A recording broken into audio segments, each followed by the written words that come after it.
ഓ, ഇയാളോ?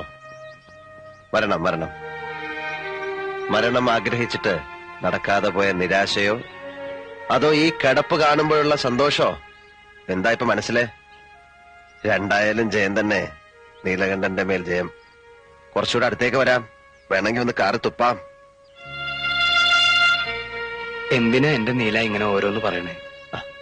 സത്യമല്ലേ പറഞ്ഞുള്ളൂ വാര്യരെ. നീലകണ്ഠൻ ദ്രോഹിച്ചിട്ടുള്ളവരുടെ കൂട്ടത്തിൽ മുന്നിലല്ലേ ഈ കുട്ടി. ഞാൻ പോകുന്നു വാര്യമാവ. വന്നതിൽ സന്തോഷമുണ്ട് കേട്ടോ.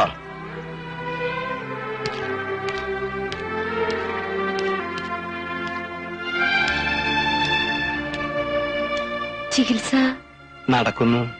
തെറി കേട്ടാലും പത്യം തെറ്റിക്കാതെ ഞാൻ കൊണ്ടുപോകുന്നു. ഇപ്പോഴാണല്ലോ എനിക്ക് അനുസരിപ്പിക്കാൻ കഴിയണത്. മുറിവുകളൊക്കെ കുറച്ച് ഭേദമായതായിരുന്നു. പക്ഷേ ഇന്ന് പിന്നെയും. എന്നോടൊരു വാക്ക് ചോദിക്കാതെ നീ എന്തിനവിടെ പോയി? മുമ്പ് അവിടെ പോയിട്ടുള്ളതെല്ലാം അച്ഛന്റെ ഇഷ്ടത്തിനായിരുന്നല്ലോ. ഇപ്പോ എന്റെ ഇഷ്ടത്തിനും കൂടി പോണം തോന്നി. ആണോ? പ്രായം തികഞ്ഞൊരു പെണ്ണാണ് നീ. ആ ആഭാസൻ പ്രായം ചെന്ന രണ്ട് പെൺകുട്ടികളെയും കൊണ്ട് അച്ഛൻ ഈ പറയുന്ന ആഭാസന്റെ അവിടെ പാർക്കാൻ ചെന്നിരുന്നു. എന്നിട്ടൊന്നും സംഭവിച്ചില്ലെങ്കിൽ ഇപ്പൊ തീരെ ഭയക്കണ്ട. എഴുന്നേറ്റ് നിൽക്കാൻ പോലും ആവതില്ലാത്തൊരു മനുഷ്യനാണ് അയാൾ ഇന്ന്. തർക്കുത്തരം വേണ്ട. അച്ഛൻ എങ്ങനെ കഴിയുന്നു ഇങ്ങനെയൊക്കെ മാറാൻ? പോയി കണ്ട് വിവരങ്ങൾ അന്വേഷിക്കേണ്ടത് അച്ഛനല്ലേ? അച്ഛനല്ലേ അയാളുടെ ഔദാര്യങ്ങൾ പറ്റിയിട്ടുള്ളത്? ഉണ്ട ചോറിനുള്ള നന്ദി അതെങ്കിലും കാട്ടണ്ട അച്ഛ. വേറൊരുത്തന്റെ ഔദാര്യത്തില് ഇപ്പൊ 3 നേരം സുഭിക്ഷയായിട്ട് കഴിയാന്ന് വന്നപ്പോ എല്ലാം മറന്നു. മതി പ്രസംഗിച്ചത്. ഇനി ഞാൻ അറിയാതെ നീ എവിടെ പോകരുത്, മനസ്സിലായോ?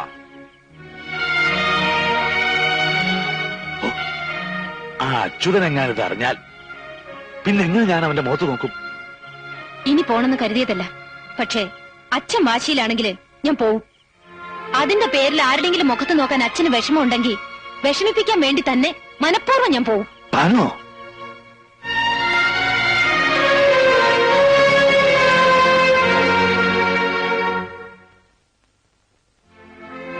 താൻ വരരുതായിരുന്നു. അച്ഛനെ മുഷിച്ചിലുണ്ടാക്കി. എന്തിനാ? അതുകൊണ്ട് എന്താ കാര്യം? എന്തിന്? എന്ത് കാര്യത്തിന്? ഒന്നും ചിന്തിച്ചില്ല. വരണമെന്ന് തോന്നി വന്നു.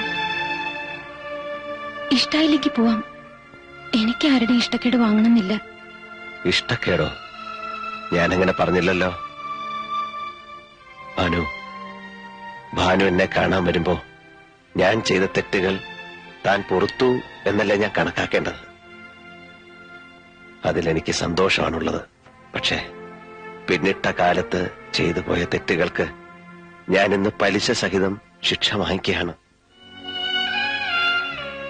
അപ്പോ എന്നെ കാണാൻ വരിക, സ്നേഹമോ കാരുണ്യമോ ഒരു നോട്ടത്തിലൂടെയെങ്കിലും എനിക്ക് തരിക. അങ്ങനെ ചെയ്യുന്നവർക്ക് ഈശ്വര കോപം ഉണ്ടാവും. താൻ വെറുതെ പാവം വലിച്ച് തലേ കേട്ടണ്ട. ഞാൻ അറിഞ്ഞിരുന്നത് ഇയാളിന് ബലമുള്ളൊരു ശരീരം മാത്രമല്ല, അതിൽ ഉറപ്പുള്ളൊരു മനസ്സും ഉണ്ടെന്നായിരുന്നു. പക്ഷെ ഇപ്പൊ മനസ്സിലാവുന്നു, പാതി ചത്തു എന്ന് പറയുന്ന ശരീരത്തിനുള്ളിൽ മുഴുവൻ ചത്ത ഒരു മനസ്സാണുള്ളതെന്ന്. അതിനനുവദിക്കരുത്. മനസ്സിന്റെ ധൈര്യം വീണ്ടെടുത്താൽ പിന്നെ നടക്കാൻ കാലുകൾ വേണ്ട. ക്ഷമിക്കണം, ഞാൻ ഉപദേശിക്കല്ല. അതിനും മാത്രമുള്ള ബുദ്ധിയൊന്നും എനിക്കില്ല.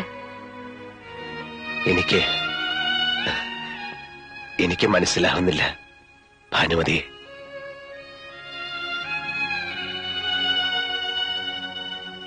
എനിക്ക് തിരിച്ചും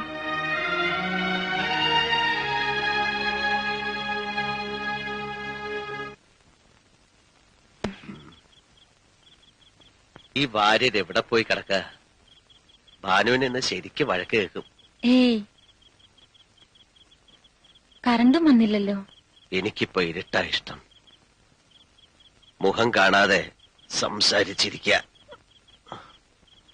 അതാ നല്ലതെന്ന് തോന്നാ. വാര്യരായിരിക്കും. വാര്യമാനല്ല. പിന്നെ ആരാ അവിടെ? ആ, വന്നല്ലേ തെമ്മാടി. ഇങ്ങോട്ട് കയറി വരിക. തന്നെ ഒന്ന് കാണട്ടെ. ഇവിടുത്തെ വിശേഷങ്ങളൊക്കെ അറിഞ്ഞില്ലേ? വയ്യ, അങ്ങോട്ട് വന്ന ആ കിടപ്പ് കാണാൻ എനിക്ക് വയ്യ. മനസ്സില് ദൈവങ്ങൾക്കൊപ്പം കൊണ്ടു നടക്കുന്ന ചിത്രമുണ്ട്, അത് അങ്ങനെ നിന്നോട്ടെ. കിടന്നുപോയി എന്ന് ഞാൻ വിശ്വസിക്കില്ലടോ. പെരിങ്ങോടാ, തനിക്ക് തരാൻ, തന്നോട് പറയാൻ എന്റെ ഒന്നുമില്ലടോ നീലകണ്ഠ. നാവാമുകുന്ദന് കൊടുത്തതിന്റെ ബാക്കി ഇത്തിരി നിവേദ്യമുണ്ട്, അതെന്നാ സ്വീകരിക്കും.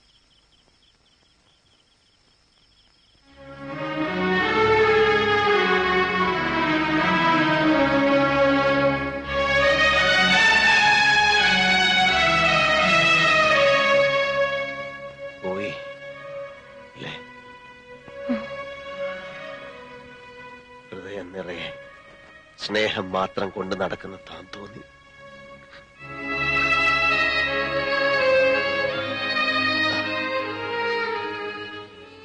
ഭാനുമതി,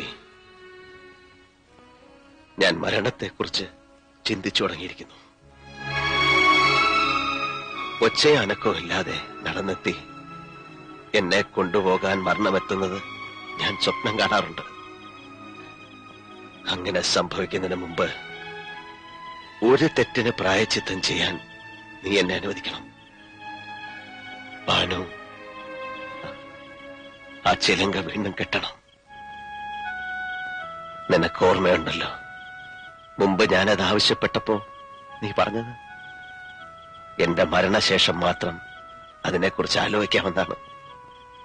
ഇപ്പോ മരിച്ചതിന് തുല്യമല്ലേ? പഴയ നീലകണ്ഠൻ മരിച്ചു. ഈ ശരീരം ഒരു പാഴ് വസ്തുവാണ്, ജീവിച്ചിരിക്കുന്നതിന് തെളിവായി ഒരു സ്മാരകം മാത്രം. മറുത്തു പറയരുത്. എന്നോട് കാണിക്കുന്ന ഒരു ദയ,